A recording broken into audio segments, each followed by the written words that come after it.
All right, so we are going to build a toolbox of practical ways that we can help our child learn effective coping skills to manage stressful situations, because we know that we cannot avoid adversity and stress. It's part of daily life.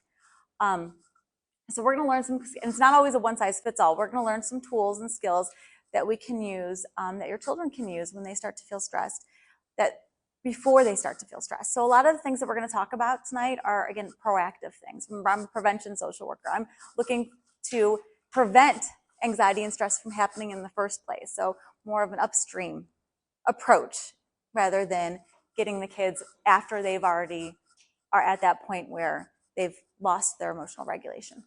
All right.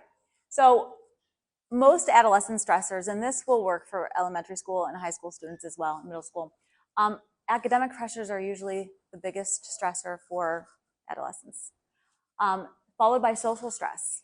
So that includes toxic happiness, that idea that we have to be happy all the time, because we know that that's not reality, right? We're human beings, we're made to be emotional, but when we're inundated with images on social media of everyone being happy all the time, that tends to lead to anxiety.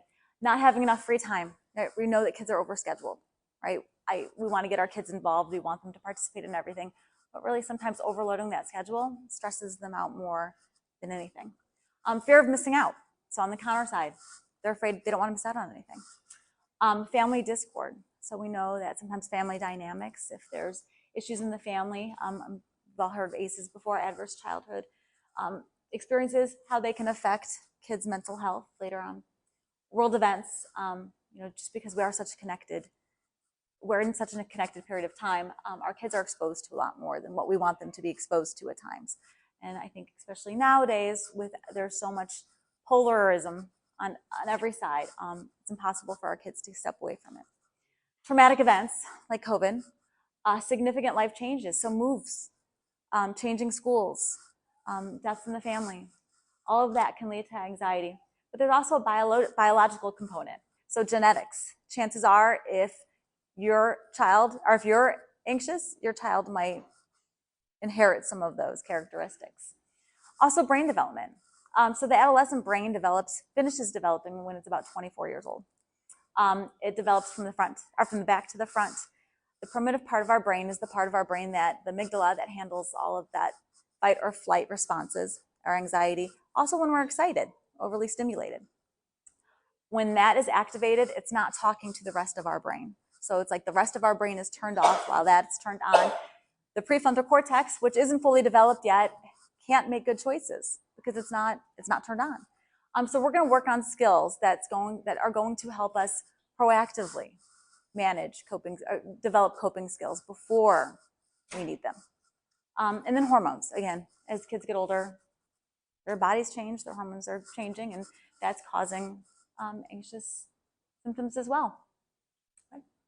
All right, so this is not meant to be an anxiety diagnosis. So just so you know, most of the kids that I speak to do not actually have anxiety. They think that they do. But in order to have a formal diagnosis, it is a combination of, a meeting with a primary care doctor. They'll do a physical, they'll do a history, they'll probably take a couple questionnaires. But in order for there to be an anxiety disorder diagnosis, they look at the duration. So symptoms must be present for at least 6 months. The severity. So anxiety and worry must be excessive and difficult to control, where it's affecting their activities of daily life. So maybe they're not going to school, they won't get out of bed. Impact on functionings. So again, they might cause significant distress in impairment in social, occupational, and other important areas of life. So we'll get into that a little bit more in a minute. Physical symptoms, restlessness, fatigue, again, we'll get into that. Exclusion of other causes. So a lot of you had mentioned that your child might have ADHD. That is also, can share some of the characteristics of anxiety as well. But again, it requires a formal diagnosis from a qualified healthcare professional. All right, so tools for managing anxiety. First, I want you guys to understand what anxiety is and what anxiety isn't. Anxiety gets a really bad rap, right? Anxiety is actually a really good thing. It's why we're all still here, right? If our ancestors did not have that part of our brain that warned them when danger was near, we'd be extinct. All right, so we need anxiety. We need that to help motivate us. But we're also going to talk about triggers and vulnerabilities. Sometimes our own habits and our own actions contribute to what we feel most stressed and anxious about. So we really have to kind of take a look at what we're doing to contribute to our own anxiety and our children's anxiety. We'll talk a little bit more about genes, and we talked about development and habits as well. All right. So is it stress or anxiety? When I work with my middle schoolers, we play a little game. Is this stress or anxiety? So stress is generally a response to an external cause, like taking a test or an argument with a friend. It usually goes away once the issue is resolved. So once you finish that test, you can take a breath and you feel a lot better. It can be positive, where it inspires and motivates you, or it can be negative, where it's just like taking care of a loved one with a chronic illness, being a caregiver. Whereas anxiety is your body's internal response to stress. It's your reaction. So it usually involves that persistent feeling of apprehension or dread that doesn't go away even after the stimulus is removed. It's constant, even when there's no immediate threat, right? All right, so how does it affect our daily lives? So in terms of academia, we know that usually kids who are anxious see a drop in grades. They tend to miss assignments, right? They forget to write them down. Once they get to a certain point behind, it's hard for them to catch up, which causes, again, more anxiety. We notice that they procrastinate. So they'll put assignments off to the very last minute. And then school avoidance. Socially, we notice isolating or withdrawing. A lot of times, especially with middle school and high school students, we'll see an increased screen time. We'll do that doom scrolling. Intense fear of judgment, hypersensitivity to criticism, and again, we're going to see this avoidance. Emotionally, we see that persistent worry that doesn't go away. We might have racing thoughts, irritability, outbursts, low concentration, restlessness. The physical effects might be headaches, stomach aches. They might be really tired where they're sleeping too much or sleeping too little. Nightmares are often accompanied are accompanied by panic attacks. So we play this game. I play this game with middle schoolers. And is it anxiety or is it stress, right? And you might talk to your children about this as well. Taking a test, is that stress or anxiety? Stress. Worrying about an answer that you wrote down on a test that you took a month ago, anxiety or stress? Anxiety, right? Your friend not calling you back right away, anxiety or stress? See, this is tough because I'm working on this therapy right now. Okay. It can be, it's stress, right? Because it's until that friend calls you back. Now, the friend doesn't call you back after you've called them 3 times and is avoiding you in class, stress or anxiety? Anxiety, right? So there is a subtle difference, and we'll talk about ways to kind of manage those. I do a mind-body spirit approach to managing stress and anxiety, in part because it's more of a holistic, it's more holistic. So the first one is identifying thought distortions. All right, we all have these. It's a coping mechanism. It's that catastrophizing, right? Worst case scenario. My friend isn't talking to me. They don't like me. I'm not going to have anyone to eat lunch with. I don't have any friends to sit with anymore. I don't want to go to school, right? My life is awful. It's that all or nothing thinking, right? If I don't get an A on this test, then I'm not smart enough to be at school, or I'm not good enough. It's that personalization, right? Everything, no matter what, is their fault. They might have, again, I work with middle schoolers, so I'll fall back on this because this is what I see all the time. Their friends might be talking about something and walk away from them without even acknowledging their existence. They take that personally, even though their friends didn't see them. So they're not checking the facts with anything. They're just jumping to conclusions right away. And that has a huge impact on kids, right? So what can we do to help mitigate some of the mental effects of stress and anxiety? Meditations. All right, so all the things I'm going to talk about are things that we need to practice on a regular basis before we start to get stressed and anxious. The reason being is because when we're in crisis mode, it is impossible to calm down and breathe. Have you guys ever been in the midst of an anxiety attack or really upset about something and someone tells you, just calm down? Take a really big deep breath. It's not possible because, again, that part of our brain that's responsible for our emotional regulation is off, is not turned on. Your body's not prepared to it. Your body is doing what it's supposed to do in that stressful situation. It's fighting or fleeing, right? That's what you're biologically made to do. Meditations have been proven just 10 minutes a day to increase the gray matter in your brain. So I'm going to teach you a small trick, because it doesn't have to be, you're going to sit here and quietly om for 5 minutes. We're going to try different things, because meditations can actually occur while you're brushing your teeth. All right? How? Meditation is about mindfulness. It's about being in the present moment, the here and now, right? So when your kiddo is brushing their teeth, 2 minutes, right? I want you to focus on brushing your teeth. I want you to use all of your senses. I want you to think about what it smells like, what it tastes like, what it feels like with the bristles in your mouth. What you see, use all of your senses. And tell me, when you're done, all the things that you thought about. And they're just focusing on that one thing, the brushing their teeth. So maybe they might say, well, it smelled and tasted minty. And then I saw the bubbles. And then it got foamy. And then I saw my spit. And they'll go on and on and on. So it doesn't have to be anything major. It can even be with eating. They can go for a walk. We'll talk about the importance of getting out in nature. Yes. So it can be with little daily activities that you're just trying to get them to be in that exact present moment. So they're not worrying about what happened at school or lunch earlier in the day, and they're not worried about what's going to happen tomorrow. They're just in that present moment. Okay, so that's when I talk about mindfulness, that's really what mindfulness is all about. It's just being in the present moment, not ruminating or catastrophizing over anything that might or has not happened. All right, because if you're focused on the past or too focused on the future, you're not paying attention to what's happening in the here and now. And if you're paying attention to what's happening in the here and now, anxiety has a really hard time existing. The skills that we're learning today are not a one-size-fits-all. We are building our own toolbox. These are ideas. Meditations might not work, but I have a 3-minute dopamine kick that for your ADHD kids might be fantastic, right? So it's not a one-size-fits-all. There are different approaches to managing stress and anxiety. Again, it's practicing before we get to that point, that boiling point. What we're trying to do is we're trying to change our baseline, right? So right now we are made to be, our kiddos are reactive, right? We're trying to encourage them to find that balance where they can take that pause so they can manage that reactivity. So they can manage their emotions, better self-regulate before they get to that point where they're throwing the tantrums. So we'll talk about ways to meditate. There are ways that you can meditate with music.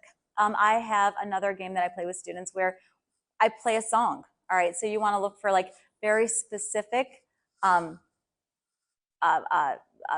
is it, hertz, mega, whatever songs are measured by.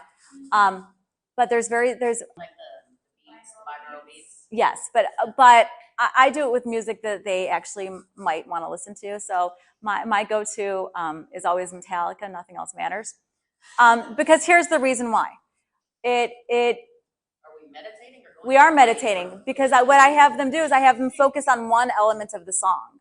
Usually it's the drums, because that's what kids tend to be able to pick out the easiest. But you're only focusing on that one element of the song. So it's a lot easier to do with music that you don't know. But you're only focusing on that one aspect of it. It's harder than it looks, right? Breath work is another thing that I encourage. There are very easy, research-based, tried and true breath exercises that you can do to help self-regulate. And when we practice these, when we don't need them, what neuroplasticity tells us is that as the more and more we practice, the more we rewire our brains to respond to stressful situations a little bit more calmly. So again, it is not, I tried this for 2 weeks and it didn't work for me. This is something that we need to practice every single day. But we're going to learn ways to do this. Breath work is really easy. It's a very easy way. It's not something that we can do that no one even really notices that we're doing, right? So I'll tell kids, when you get into class, the class that's most stressful to you, sit down, there's a dozen different breath work exercises that you can use. Pick one that you like, that's easy for you to do. Try doing that for a few minutes. Box breathing tends to be the easiest. Has anyone here ever tried box breathing before? Okay. It's very easy. It's just exactly what it sounds like. You think of a box. You inhale for 4 seconds. You hold it for 4 seconds. you exhale for 4 seconds, and then you hold it for 4 seconds. You do that for a few cycles, about a minute to 2 minutes, and it's going to calm your nervous system down. That particular method is a method that is taught to kindergartners, and it's taught to people in the military because it does calm your nervous system down. Again, it's one of those things that needs to be practiced. So if your kiddo is resistant to doing it, my best advice is model it yourself. Because especially with your younger kiddos, they're watching you. They're seeing what you're doing. A lot of the times we've talked about if you are anxious, chances are your kids might be anxious too, right? I know that some of my behaviors in the past were definitely inherited. My daughter definitely inherited them because she mirrors them. And I have had to consciously change the way I react to situations because I'm modeling things for her. And so instead of, something breaks, the old me would have been like, if my kids were running around in the house like they're not supposed to, bump into a vase, it's all over the floor. My old response would be, my anxiety kicks in, I've got to clean that up, my house is a mess now, oh my gosh. Now I take a deep breath, I'm like, it's not a big deal. I'm going to breathe through this. I quietly take some time for myself, even if it's just a minute or two, and then I can respond a lot more clear for her. We want to take that mindfulness pause, right? And as parents, we need to sometimes remind ourselves to do that too. So if your kiddo's resistant, try just doing it yourself. And again, the more we practice this, the more we change the way our brain is wired, because you guys have all been practicing or handling stressful situations the same way for your whole lives, right? Might not always be effective, right? So try something new. But breathwork works. Another one that I like a lot is, it's called 3-7-8 breathing. It's where you inhale, or 4-7-8, depends on. You can inhale for 4 seconds, then you hold your breath for 7 seconds, and then you slowly exhale for 8 seconds. We're going to try some of these. It sounds much easier than it is, but it really is effective at calming down our nervous systems. Grounding techniques are another way. And that can be something as simple as taking your shoes off, right? Sometimes it's just to feel the ground, just to be connected to the earth. A lot of times we'll take kids outside, right, and have them in the springtime when it's nicer, and have them take their shoes off and their socks off and just have their feet touch the ground. Because what we're also noticing is that kids aren't getting outside anymore, right? So they're in classrooms. Biologically, the way our amygdala works is our ancestors would come in contact with a threat, right? And they would have to decide whether to fight or flee, right? But all of those stress hormones would be dispersed in a few minutes. What happens to us when we feel stressed? We're usually sitting at a desk or in a car, right? We can't disperse any of those hormones. So they are just building up. All that cortisol, all that adrenaline is just building up in our bodies, right? So getting outside in nature, doing things that kind of help us disperse that is really helpful. We'll talk more about that in a second. The other technique that I like to use for calm our minds is the progressive muscle relaxation. Has anyone here ever tried that? Okay. Anybody else? Okay. We're gonna try one of these as well too. Progressive muscle relaxation is a fantastic technique because it helps our body stores a lot of what we're feeling, usually before our brain even realizes it. Some of us hold tension. Maybe when you get angry, you might make a fist, right? Not even consciously, right? You might have stomach aches. We talked about some of those symptoms earlier of anxiety. Progressive muscle relaxation is a great technique to kind of isolate where we're holding that tension, right? So if we know we're holding that tension, we're better able to articulate what we're feeling, what our emotions might be. So we're going to try that in a few minutes. But first I want to get to the body skills. All right, so hydration. Hydration is so important, and none of us are getting enough water. Dehydration can mimic ADHD symptoms, but it can also cause us to feel more anxious, right? Because our blood's not circulating enough. So hydration is key. Anything with electrolytes, we want to make sure that they have that electrolyte balance. So hydration is key. Anxiety diet. All right, there's no real anxiety diet, but we do know that there are foods that help our body make dopamine and serotonin. Those include magnesium-rich foods. All right, so nuts and leafy greens, Asparagus is like a wonder food. They're actually testing asparagus extract for its anti-anxiety components. All right. Let's see, there's zinc, vitamin B, omega-3s. All of those help prime our body to make dopamine and serotonin, which counter the adrenaline and cortisol that our body builds up when we're feeling stressed. When I have kids come in and I say, okay, tell me what your day looks like. All right, so they say they get up late for school because they were up on their phones all night long. They skip breakfast, but they have Takis and whatever blue drink they're drinking now in their locker. So they had Takis and that blue drink for breakfast. And then they skip the school lunch because it's disgusting. And then they'll usually go home and have chips and then whatever their parents make. And then they'll watch TV for a couple hours. And then maybe they'll do some homework. And then they'll go on their phone or they'll game with their friends. And then they usually go to sleep around, well, they're supposed to go to sleep around 11 or 10 or 11. And they usually, stay up until 2:30 in their rooms doing. This is, I would say, 7 out of 10 kids who come to see me. That's their general thing. And they're like, and I feel stressed. I'm like, obviously, you feel stressed, right? So we know what we do, our diet, we know that affects how we manage things. But exercise is also important because if you notice in that kid's day, they didn't get any movement in, right? Our kids aren't exercising enough. Our middle schoolers in this school district, at least, they don't have recess, right? And then they have a study hall where they're supposed to sit all day. It's hard to sit. When we are building up those stress, the cortisol and the adrenaline in our bodies, we need to move in order to release them, right? Sitting at a desk isn't helping that. So exercise is important. I talked to you guys a little bit ago about my 3-minute exercise that I have kids do. This is fantastic for ADHD kids. It's 3 minutes. I have kids move through a series of exercises, sports, for 30 seconds. And they're just doing it like miming it. So we'll start with, they do this in the morning, and I have kids coming up to me before tests saying, I'm taking this test, can we do that dopamine kick thing?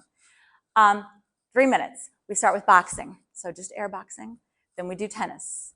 Then they jog in place. And then we do basketball or jumping, whatever is easier. And then they do ballet, and then they do a yoga move. It takes 3 minutes to do. When the kids are done, they feel more relaxed. This is something that you could do with kindergartners, little kids, up until high school students. Again, I work with middle schoolers. I have middle schoolers coming in all the time. Can we do that? Can we try that? I just did that with all the health classes. And I have kids coming up to me still saying, I did that 3-minute dopamine kick this morning and I feel great. So it's also about building routines, right? So a lot of these kids, sometimes our own habits are anxiety inducing, right? So maybe we aren't eating what we're supposed to be eating. Maybe we aren't sleeping like we're supposed to be eating. Kids should get, middle schoolers and younger kids, probably close to there, should average between 9 and 10 hours of sleep a night. Most of the middle schoolers that I talk to are probably getting 5 or 6, right? So just a fraction. Our body needs sleep to repair itself, right? Our body needs sleep to help store memories and to help us function as well as we can. We know that anxiety, when we are hungry, when we're tired, and when we're not feeling well, it's really hard to cope with anything on our best day, or and that's like our worst day. So do you guys see yourself in any of those? Okay. So spirit, gratitude journaling. All right, just thinking about things that we can be thankful for. Volunteering. It is really hard. It's easy to get out of your own head when you're doing something for someone else. And I know that there's volunteering opportunities all around for middle and high school students. For your younger kiddos, they can write cards. So volunteering is a great way to help ease that anxiety, because when you're out of your own head and thinking about someone else, it's hard for those racing thoughts to creep back in. Nature therapy, getting outside. Kids don't get outside at all like they used to. So just getting your kids outside to go for a walk. There was just a study, and this is with depression. There was just a study at Duke where they took students diagnosed with depression, and they gave half of their study group medication, and they told the other half to walk for 40 minutes a day outside. What do you guys think the results were? The same. All right, so getting out in nature is so important. It helps calm our mind and our body and our spirit. Again, it helps our body produce dopamine, which is what we need to counter stress and anxiety. Cultivating connection. So building those relationships, not on the screen, face to face. Play groups. I know that Connecting for Kids has a number of different Teach Me to Play groups that helps kids just bond and form those connections. But as parents too, again, because our kids are watching us, right? So if we can find ways that we can calm our own nervous systems and practice that kind of self-care, and you can market this to your kids as self-care, right? And I know that these things seem little and they seem like, okay, well, how would, making sure I get enough what? They really do add up. Again, most of the kids that I talk to do not have diagnosable anxiety, right? They have anxiety because they do not have effective coping skills. And that's what's causing them to feel anxious. What we also notice is, again, that your habits, right? So if you're concerned about being late, but you don't set an alarm clock, right? Or you leave 5 minutes before you're supposed to get there and it takes 10 minutes to reach school, you're going to feel anxious, right? So sometimes we have to look at our own habits and what we're doing and how we're contributing to our own anxiety. And that might look like for our school age kiddos who might have test anxiety, right? I have kids all the time who come in and say that they are having a panic attack because they've got a test. I'm like, what did you do to prepare for the test? And either they didn't study at all, or they studied for 5 hours the night before. And I'm like, you should feel stressed because that is stressful. What can we do? How can we change our daily habits so we can incorporate a better study routine, right? So how can we change and adjust our routine so we can kind of combat some of these things that evoke our anxiety? And that's part of it is learning what our triggers are. So if you can kind of think of like your ring, your comfort zone ring, right? If we stay within that ring, we're never going to grow. We're never going to learn. We're only going to stick with what's comfortable. And anytime anything comes in from the outside, it's going to cause anxiety, right? In order to grow, we have to get out of that comfort zone. We need that little bit of a stress. Think of ourselves and your children like instruments, right? So if your guitar, right, if your strings are too loose, if they're too slack, right, it's not going to play. If they're too tight, there's too much tension, the strings are going to break, right? We need just the right amount of tension at all times in order for the instrument to play at its best. And people are the same, right? We need a little bit of tension. We need a little bit of stress and anxiety in our lives. It's unavoidable. And stress is actually a good thing, right? It motivates us. I don't think that we would do a lot if it wasn't for stress and anxiety, right? I mean, you can think of it even as a safety level. We have alarms, right? Your fire alarm goes off. That causes you to get up in a panic and run in the middle of the night, right? If we let our fire alarm go off and we don't feel anxious, we'll say, oh, I'm just going to sleep. I'm comfortable. My bed's nice. And then what happens, right? So we need anxiety. We need stress in our lives. It's not a bad thing. Anxiety is part of our intuition, right? It's important to listen to ourselves. But it's also important to realize when our anxiety and our emotions are just that. They're not reality, right? So we always ask kids to check the facts. Is this just your thought? Are these the racing thoughts that are in your head? Is it actually reality? And if it is reality, what's the worst case scenario? How bad would it actually be if so-and-so didn't want to talk to you anymore? How bad would that be? Would you be able to find other friends? What would you do? So that's kind of the coping ahead, kind of preparing them. So it's just important to kind of, realize that we want to listen to our bodies. We want to listen and we want to validate their feelings because their feelings are valid. But at the same time, their behaviors have to match the situation, right? So my daughter, when she was in kindergarten and preschool, would throw these raging temper tantrums where, the principal would have to come in and hold her and take her out of the classroom. And I was like, I just don't even know what to do. And I wasn't in this particular field yet. I had no idea what to do with her. And her teacher's like, she's angry all the time. And she's like, that's not anger. That's anxiety. So what we know is that anger is a secondary emotion, right? There's always something that comes before it. For those of your kids who are in therapy, you've probably seen the anger ice cube. Has everyone seen the anger iceberg before? Right? Where anger is what you see at the top. There's all these other things that are bubbling at the bottom. So what's causing that? What's causing that anger? So we want to look at, are the kids, is it hunger that's causing that anxiety, right? Is it frustration? Are they feeling overwhelmed? As parents, one important thing that we can do is help our child build that emotional IQ using the right words, right? Not just I am angry, I'm upset, I don't want to go, I hate this place. Use your vocabulary. Are you overwhelmed? What are you overwhelmed about? Are you sad? Are you frightened? Are you just helping them build that emotional vocabulary is key in helping them kind of identifying what their triggers might be, because especially our younger ones, they don't know yet. Okay, we've got what time is it? I do want to go over a couple of these things with you guys. All right, we've got a little bit of time. Tip skills are a skill that we use in dialectical behavioral therapy for kiddos who are in crisis. So a lot of what I talked to you about earlier, the diet, the meditations, the grounding, getting outside, exercise, these are all things that we can do every day to help build a little bit of resistance to our anxiety, to kind of change our baseline a little bit, okay? Well, sometimes when our kids in crisis, we want to tell them to calm down, remember your breath work. That doesn't work, right? So we use tip skills, and that is changing your temperature, that's intense exercise, paced breathing, and then progressive muscle relaxation. Changing your temperature. It can be as simple as throwing cold water on your face or holding an ice cube or even sucking on an ice cube, depending on how old your kids are.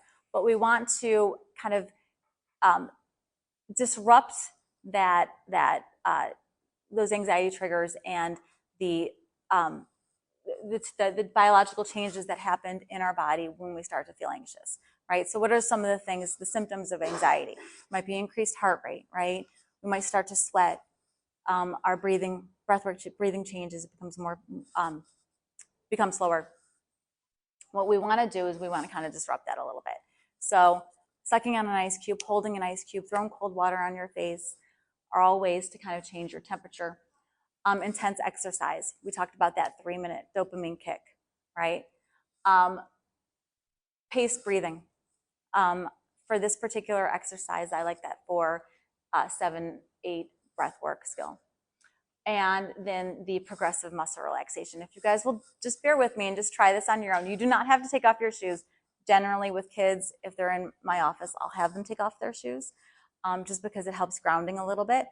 But we're going to go through a quick progressive muscle relaxation. You'll see how easy it is. This is something that kids can do before they go to bed at night, or they can do it when they are in a situation where they just feel stressed. Again, it's one of those things that it's a crisis management skill, but it is helpful.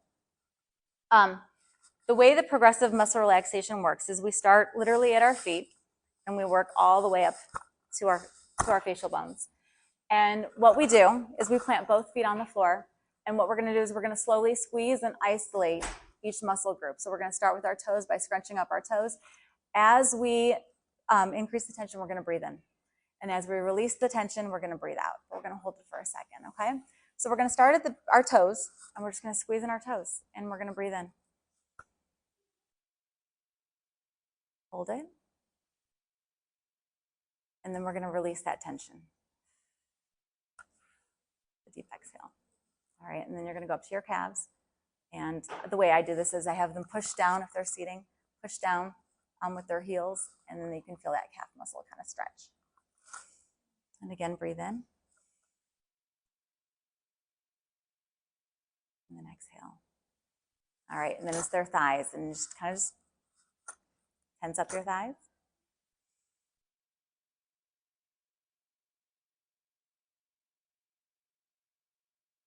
All right, then it's your stomach muscles. So you want to hold your stomach in.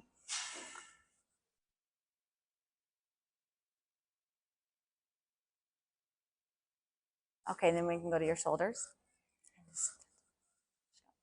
Sometimes you can scrunch it up to your ears.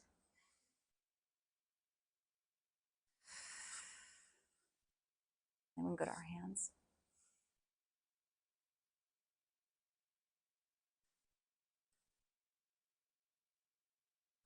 And then we can go to our face and squeeze that in.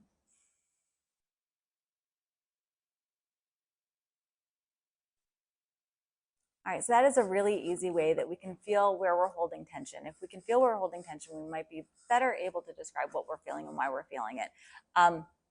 A lot of times we'll have a body diagram and we'll have the kiddos, okay, when you feel angry, where does that go? Color that in red, and they'll color, maybe the heart and the stomach in red.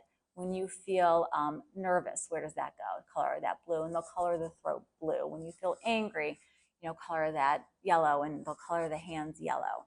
And so when they release that tension, and you can feel where it feels best, right? Once you've released that tension, where does it let go the most? And that is a good indicator on where you're holding it and what you might be feeling if it's hard to describe what you're feeling in that situation. Another skill that we use for our kids is the tapping solution. Has anyone here ever tried tapping? Okay. Is that you guys interested in trying tapping? All right, so this is another toolbox thing, and it is very helpful. The way tapping works is that it kind of takes it kind of draws in from acupuncture, where we're going to work on certain pressure points in our bodies. We're going to start with our head, and then underneath our eyes, and then underneath our nose, and then our chin, and then our shoulders, our collarbones, and then underneath our arms, and then the sides of our hands. Before we do this, I ask the kids to rate what their tension is, what their anxiety levels are, 0 to 10. 10 being I'm extremely anxious, 0 meaning I'm cool as a cucumber. And then we ask them to set a certain affirmation for themselves. And it can be any affirmation that they want. They usually say it to themselves.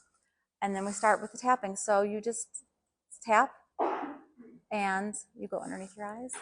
I know this seems silly, but it really does work. Again, it's just something for your toolbox. Did you guys want to try it? Okay. All right. So you can start with any affirmation that you want. For this practice, I know it seems silly, but this is all research-based. All right. So you can just say your affirmations in your head. We're just going to do a few taps. And we'll go underneath our eyes, underneath our nose, underneath our chin,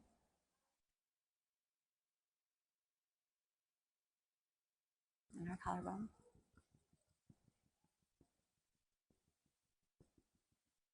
underneath our armpits,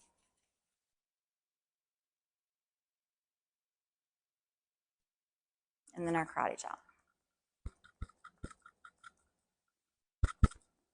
Okay, so this has been researched and shown to help kids who feel anxious. It's also shown to help people with OCD habits.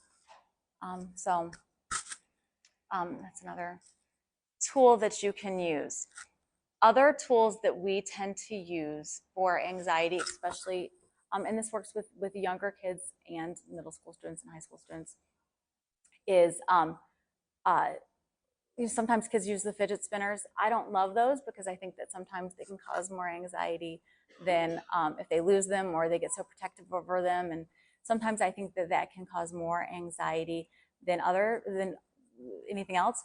But we'll sometimes use medicine ball chairs as ways just to center everything, because it's that balance, it's that mind-body coordination that tends to calm down the nervous system.